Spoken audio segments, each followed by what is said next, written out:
नमस्कार दोस्तों, जैसे कि आप जानते हैं कि हम आपके लिए सीरीज लेके आए हैं 5 मोस्ट इम्पोर्टेंट क्वेश्चन की सीरीज, जो कि आपके आने वाले एग्जाम में CHSL, CPO और अदर एग्जाम जो SSC कंडक्ट करने वाली है उसमें बहुत ही बेनिफिशियल रहेंगे। राइट, तो ये नेक्स्ट पार्ट है हमारा। चलिए देरी ना करते हुए हम शुरू करते हैं आज की क्लास। और क्वेश्चन नंबर 1 हम लेते हैं। देखिए, ये भी आपके प्रीवियस ईयर एग्जाम का क्वेश्चन है। ये आया है आपका CHSL के एग्जाम में 2019 में। ठीक है, इसमें दिया गया है the difference of two numbers, the difference of two positive numbers is 1020 if 7.6% of the greater number is 12.4% of the smaller number, then sum of two numbers is equal to। 4 option आपके पास दिए गए हैं। ठीक है, तो दो धनात्मक संख्याओं का अंतर आपको 1020 दिया गया है। यदि बड़ी संख्या का 7.6% छोटी संख्या के 12.4% के बराबर है, तो दोनों संख्याओं का योगफल इसमें आपसे पूछ रहे हैं। ठीक है, सिंपली क्या करना है आपको इस क्वेश्चन में,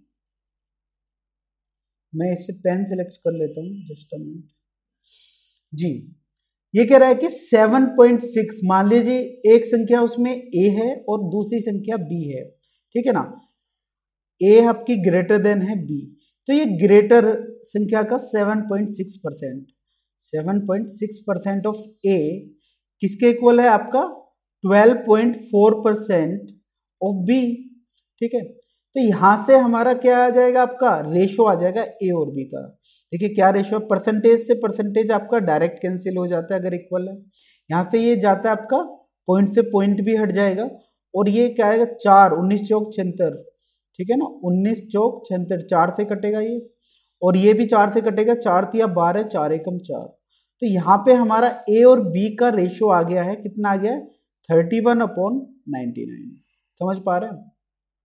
ठीक है, तो पूछ क्या रहा है, ये पूछ रहा है A प्लस बी की वैल्यू। A प्लस बी कितना हो जाएगा आपका 31 प्लस 19, 50 यूनिट। और दिया क्या है, इसने दिया है इन दोनों का अंतर, मतलब A माइनस बी का अंतर अगर करते हैं, 31 में से 19 घटाते हैं, आपका कितना आ जाता है, आपका 12 यूनिट। 12 यूनिट की वैल्यू कितनी दी है इसने, 1020। ठीक है, और 50 यूनिट की पूछ रहा है, तो ये तो बहुत ही सिंपल है आपका 1020 अपॉन 12 इंटू 50। राइट, समझ पा रहे हैं? तो इसे एक बार हम देख लेते हैं कितनी बार जाएगा ये। तो 12 अट्ठे 8 बार जाता है 96, और 6 बचता है आपका 12 पंजे 60। तो ये वैल्यू कितनी हो जाएगी आपकी, ठीक है, 5 पंजे 25, लास्ट में 50 आएगा, फिर 5 अट्ठे 40 और 2 42, क्योंकि दो ऑप्शन में आपका 50 आ रहा है लास्ट में। तो ये ऑप्शन आपका करेक्ट है, ऑप्शन नंबर बी। ठीक है, सिंपल क्वेश्चन था, इसमें कुछ इतना क्रिटिकल नहीं था। चलिए नेक्स्ट क्वेश्चन पे चलते हैं। देखिए नेक्स्ट क्वेश्चन रीड करते हैं हम। ये इसमें दिया गया है जैसे कि if house tax is paid before the due date.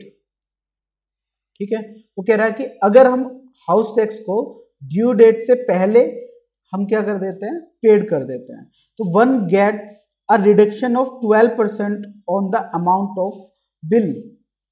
ठीक है, फिर कह रहा है ये by paying the tax before the due date a person got a reduction of 2100 2100 रुपए आपका रिडक्शन होता है।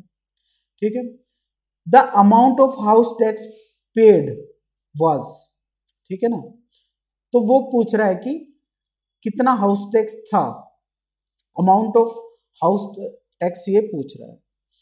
ठीक है, तो इसमें हम क्या करेंगे, सबसे पहले इसमें ये देखिए क्या दिया है कि अगर आप टाइम से पहले भुगतान कर देते हो तो 12% का छूट होता है, और ये 12% छूट ही आपको दी गई है 2100 रुपये, क्योंकि भुगतान करने पर 2100 रुपये की छूट है।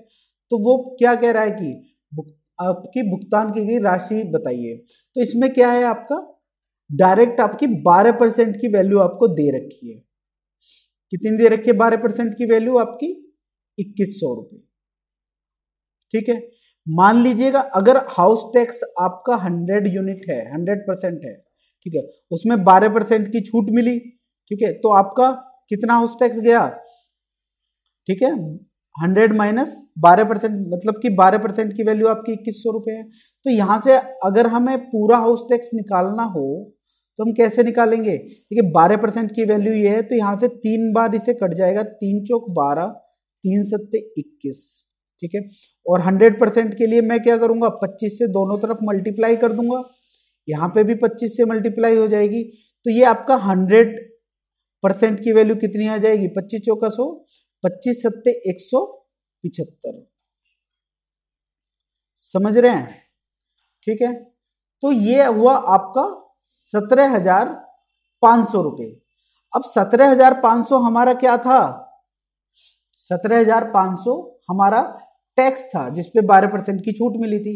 तो अगर हमने इतना टैक्स था और उस पे 2100 रुपये की छूट मिल गई, तो हमने पे कितना किया है, पे हमारा हुआ है कितना, 15,400 रुपये। तो 15,400 जैसे हम देख पा रहे हैं, ऑप्शन बी हमारा करेक्ट आंसर है, सिंपली, राइट। अदरवाइज ऐसे भी कर सकते थे हम, यहाँ पे डायरेक्ट 88% की वैल्यू निकाल सकते थे, जैसे कि 100% था, उसमें 12% रिडक्ट हो गया, ये आपका 88% है, ठीक है। तो यहाँ पे जैसे कि हमारे 4% की वैल्यू हमारी कितनी है, 700 आई थी, तो यहाँ पे अगर मुझे 88 बनाना हो तो मैं 22 से मल्टीप्लाई करूंगा, ठीक है। तो 22 से मल्टीप्लाई करूंगा तो ये 154 होता है, 22 सत्ते, तो 15,400 आपका डायरेक्ट आ जाता है। इस तरह से भी आप कर सकते हैं, ठीक है। तो ये क्वेश्चन था, सिंपल क्वेश्चन था। नेक्स्ट क्वेश्चन पे चलते हैं। देखिए नेक्स्ट क्वेश्चन आपको दिया गया है, if the area of the square is decrease by 19%, then the diagonal of square is decrease by what, ठीक है। तो इसमें 4 ऑप्शन आपको दिए गए हैं। देखिए हम जानते हैं स्क्वायर का एरिया किस पे डिपेंड करता है। अगर मैं स्क्वायर की जो लेंथ है, ठीक है ना, उसको x मानता हूं, मान लो, ठीक है, तो एरिया क्या हो जाएगा इसका, एक्स स्क्वायर। समझ पा रहे हैं? एरिया डिपेंड करता है एक्स स्क्वायर पे। और जो डायगोनल होता है, ठीक है, डायगोनल किस पे डिपेंड करता है, डायगोनल स्क्वायर का क्या हो जाता है, अगर लेंथ हमारी x है, ठीक है, या साइड बांध सकते हैं इसको, x है तो डायगोनल x√2, तो डायगोनल भी x पे डिपेंड करता है। समझ पा रहे हैं? ठीक है, तो ये कह रहा है कि एरिया हमारा 19% से डिक्रीज हो गया। मान लीजिएगा हमारा एरिया अगर 100% हो, ठीक है, और डिक्रीज हो गया हमारा कितना, 19% से, तो हमारा एरिया 19% से डिक्रीज होने के बाद कितना बचेगा आपका, 81%।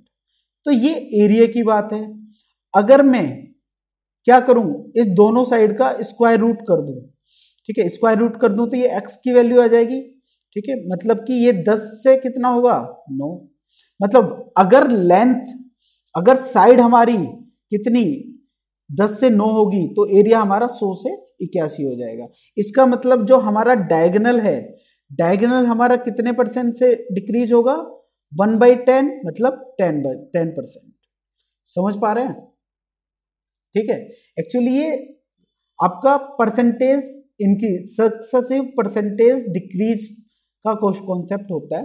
मान लीजिए हम इसका उल्टा भी कर सकते हैं, मान लो कि हमने डायगोनल अगर 10% से घटाया है, तो 10% क्या होता है, 1/10, तो 10 में 1 की कमी, ठीक है, कोई भी चीज अगर 10 है, 1 की कमी हो जाएगी, 9 बचेगी, राइट, ठीक है। इसमें दोबारा से अगर मैं 10 में 1 की कमी करता हूं तो ये क्या हो जाएगा, x इंटू एक्स करता हूं तो ये x स्क्वायर, ये हो जाएगा आपका एरिया।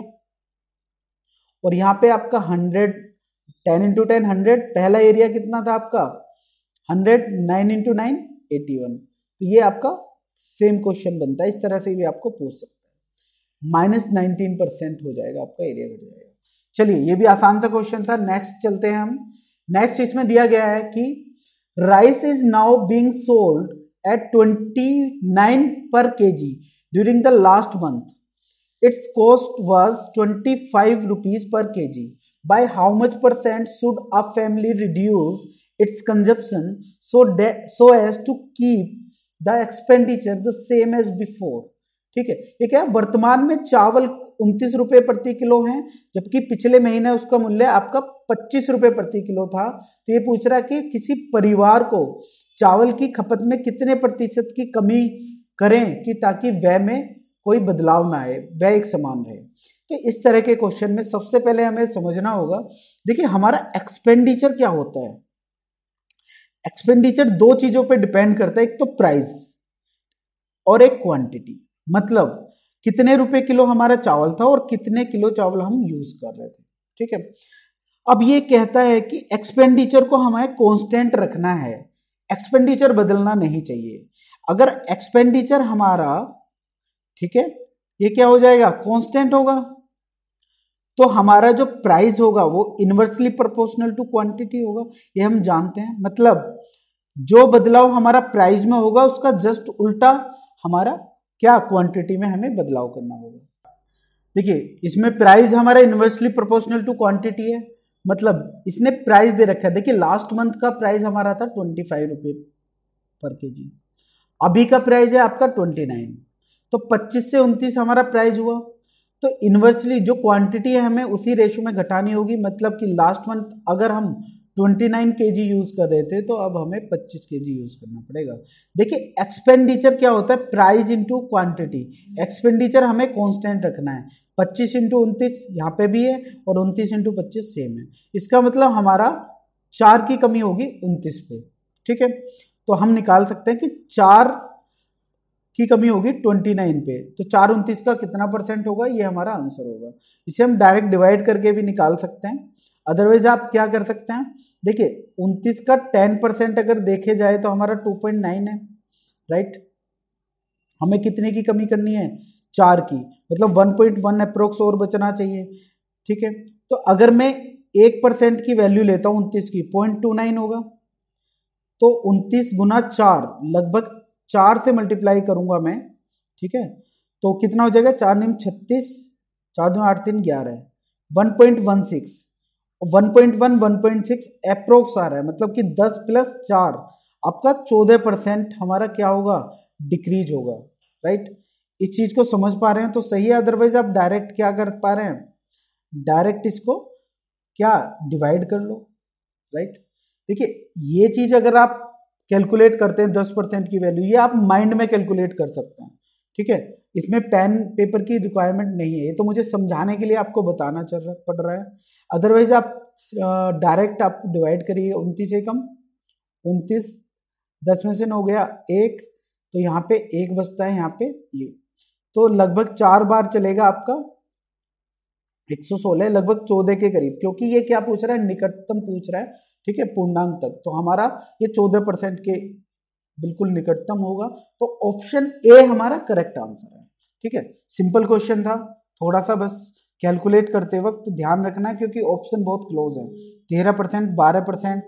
चलिए ये कुछ अच्छे क्वेश्चन थे जो हमने सिलेक्ट किए थे, ठीक है। इसमें आपका थोड़ा कैलकुलेशन का भी आपको ध्यान रखना था, राइट, क्योंकि जल्दबाजी में आप आंसर गलत करके आ जाते हैं, राइट।